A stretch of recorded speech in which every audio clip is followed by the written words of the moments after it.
Today's project is all about scraps.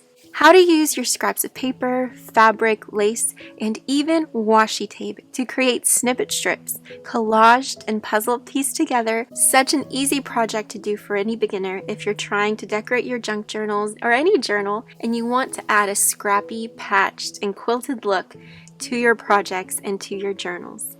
What makes this project so special is that you're using an array of materials and supplies. So this project brings together everything that we love, little scrap pieces of our favorite bits.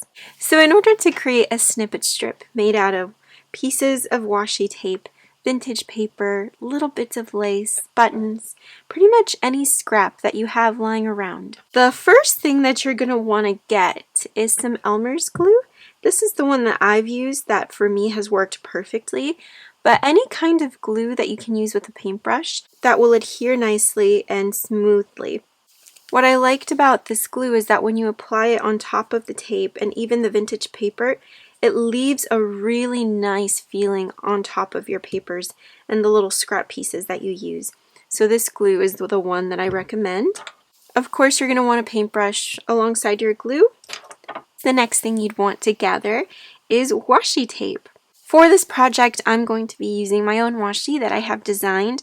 The next thing that you're going to want to use is, of course, little snippets of lace, leftover pieces of fabric, stripes, florals, and you're also going to want to have a little pile of paper scraps. This is some sewing pattern paper, book pages, leftover little strips from digital kits, vintage ephemera that you like one side and maybe not the other. You can truly use the tiniest little scrap pieces for these snippet strips, as that's the whole process of creating this project. You want to use your little bits and pieces to create a beautiful snippet strip. Try to have lots of neutral colors and then little bits of like blue, pink, red. You can stick to a color palette or you can make it more patchy, but this is what I'm going to be working with. And of course you're going to need your base. So this is just a piece of cotton fabric that I purchased from Walmart. I only got a fat quarter of it for I think $1.99. But any kind of cotton fabric that's nice and thin, not too thin but not too thick, that you can add glue to, that you can add paper and washi to. You can try to use linen as well, but I haven't experimented with that yet. I just really loved using this cotton because I can fold it easily like a page. When you add your little snippets and then your glue on top, it makes it feel like paper, like fabric paper. And if I turn it over, you can see where I did some embroidery. It's nice and flat, but it has some structure to it.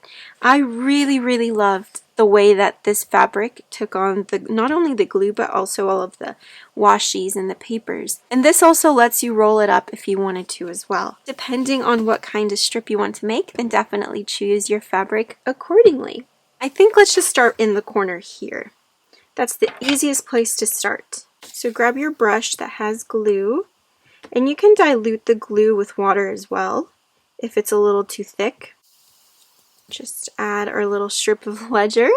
You're essentially puzzling and paper piecing your scrap pieces. Okay, so now that I have some paper down, let's grab some washi tape. So since I want this to be more of a blue themed, let's use this one first.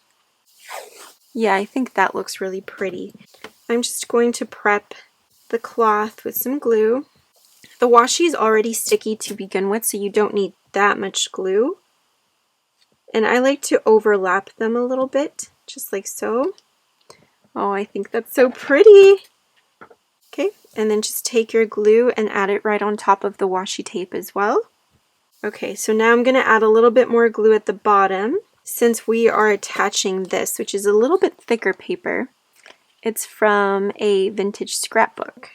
Put that right on top and add the glue. I think I also want to use some of this. I like this a lot. So I like to overlap some washi on top of the vintage paper. That way it kind of looks more put together in a way.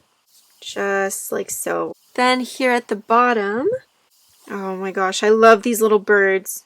Okay, I think we're going to add that at the bottom there. The way that I like placing the washi is kind of like little stairs, as you can see, just so that the strip looks like it's patched together and it's not uniformed, as that's personally kind of the look that I like. But you can customize this to fit what you like to do. Now I'm thinking I can add some of this ledger tape. I really loved how this washi turned out because I was able to layer lots of different documents on top of each other to create kind of like a torn effect. I really love how also with the tapes, you get lots of shades of brown, so you get some that it's a little bit more cream, some that are a little bit more muted, just so that depending on what kind of vintage paper that you're using, your washi can easily blend into whatever project that you're making. And I'm just going to use my glue as well on the fabric. I haven't tried it out as I stitched the fabric on top of my strip once the glue has dried, but let's just try it out. Oh yeah, that works nicely. That is so pretty. And I'm just adding just a little bit of glue on the edges. But we are going to pass all of this through the sewing machine at the end. I'm loving how this is looking. Okay, now we need to figure out what to put here. And then we're going to add this lace right there. And let me actually lift and put the paper on the bottom, the lace on top. I obviously collect vintage ephemera like this, but sometimes it's hard to use up these small little pieces. So this project is actually perfect for those little bits of paper that we sometimes have. So I'm just going to grab my glue, my beautiful wildflower washi tape. And you get so many different flowers in the roll as well, which is what I love. You can customize it however you would like. Now I'm going to grab a little bit of this one and take our beautiful washi tape. I love how that looks. Let me make sure I add glue so that these come together. Okay, add some glue and take my washi. I want to add this little strip there just to cover up part of that gap, and then I think I'm going to add a sentiment. Stories in her heart. I love that too. Sentiment washi probably is my favorite washi to use. I think it's truly so easy to use sentiment washi in any style of a journal for any project, and see, that literally fit like a little puzzle. That felt so satisfying. And then just add a little bit of glue right on top just to make sure it's nice and adhered.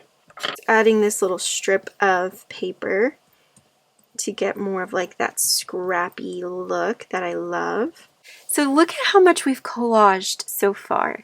This is truly such a therapeutic project.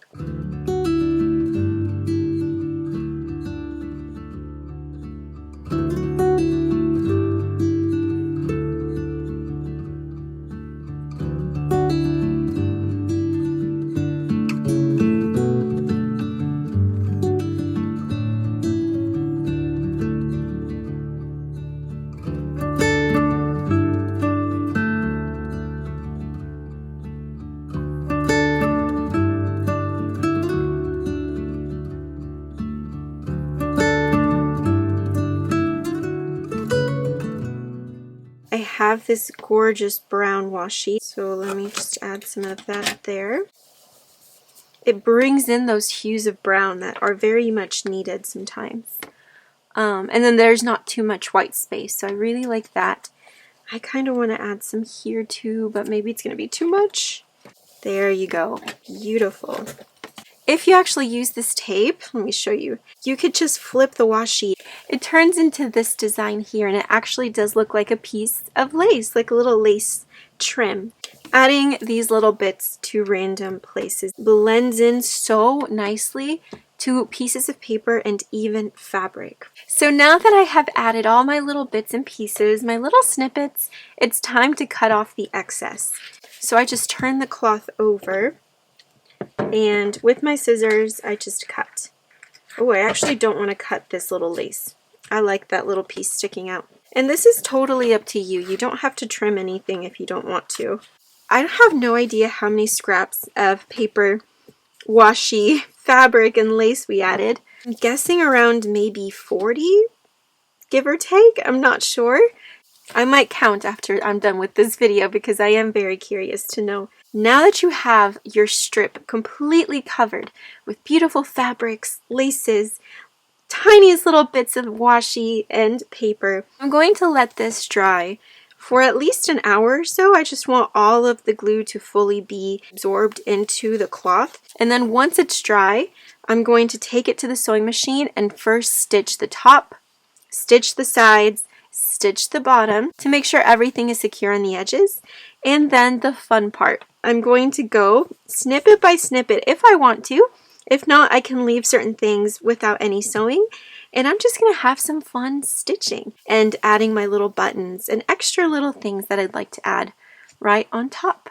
I cannot be more obsessed with how these turned out. I loved the itty bitty strips, but I have to say, I absolutely think that the wide snippet strips is the way to go because you can easily, you can use so many scraps on here. And something like this would be so cute in a journal as well, which I will show you how they look like in a journal in a minute. Same with this one. I made this one off camera. This one here, I wanted more of like a pinky purple theme to my little wildflower one. What I love so much is that all three of them have a sentiment that's kind of like the theme. So for this strip here, the garden listens. And I think it's perfect because of the wildflower, like Edith Holden washi from our wildflower bundle. And I am obsessed with this little foxglove right here and the lace, just so many little snippets. I haven't done any embroidery other than, of course, I did some little cross stitch embroidery on this one. It's a little rose cross stitch, and I thought, wouldn't it be fun to actually cross stitch on top of the washi? So this one's going to take me a little bit longer to finish. This one though, I think this is my favorite. There's so many possibilities with how you can use this. So you can cut them up to make a tag. You can use this to make like a wrap for a journal. You can also cut just sections of it to make actual fabric pages in a journal, which is what I'm going to be using this for. But honestly, at this point, I don't even want to cut it up. To me, it's like a little quilt that I've just made. It truly feels like we made a little scrap quilt. I think this is the kind of project that I'm going to do whenever I'm not inspired, or I just feel like making something and perhaps I don't have an idea for, what kind of project or journal to make. I'm just going to make a ton of these, and as you stitch, as you scrap, and as you collage, so many ideas come to you. I found this little die cut in my stash, and I thought, wouldn't it be so cute to just stitch it, add some little hand stitches. Imagine adding that to something like this, making it a closure for a journal. So when you flip this over, you can see all of my messy stitching and where I put my little buttons. But it feels like paper now. It's a piece of fabric, but it feels like paper. And you could even back this with tea-stained paper. So because they're so thin and malleable, you can actually put tea-stained paper, ledger paper on the back, and actually use it as pages to put into a journal. This to me is the epitome of scrappy, patchy, quilty fun. Without the pressure of trying to make everything look perfect. It's scrappy, it's stitchy, it's patchy, and that's why I love this project so much. Plus, I use up a lot of my scraps and all of my beautiful washi tape. So if you have a box full of washi, pull them out and start creating with them. Washi isn't just meant to be used on paper. You can use it on fabric as well. This is a little itty bitty journal that I'm in the process of working on. And you can see I've been using some of the washi in this journal as well. Imagine if I were to cut that and now I make that into a little flip out, a pocket. I can also, let's take this. Do you see how adorable this makes your journals look? The possibilities are so endless with how you can use these little strips. Just imagine that right there. Just trimming this off and then stitching it to the page, or cutting it here, and this is where you fold this over and make it a part of your signature. Now you have a page to add to your journal that comes from your snippet strip. You can even make this into a little fabric flip and stitch it to the top or to the side. Let's say this is the paper that I wanted to add some decoration to. I could easily cut this apart and make this into a little pocket, a tuck spot, a part of a page. I am incredibly happy with the end result, and I can't wait to see what other kinds of snippet strips I end up making with the leftover scrap pieces and washi tape that I've been collecting for the past couple of years. If you want to personally use the same washi tape that I have designed and also played with in this video, our newest collection of washi as well as restocks are going to be in the shop today at 2:00 p.m. Eastern Standard Time. There's something for everyone, and I truly hope that you find your style in one of our bloom tapes. I hope you have a beautiful and creative day, and I will see you soon for the next journal and the next project.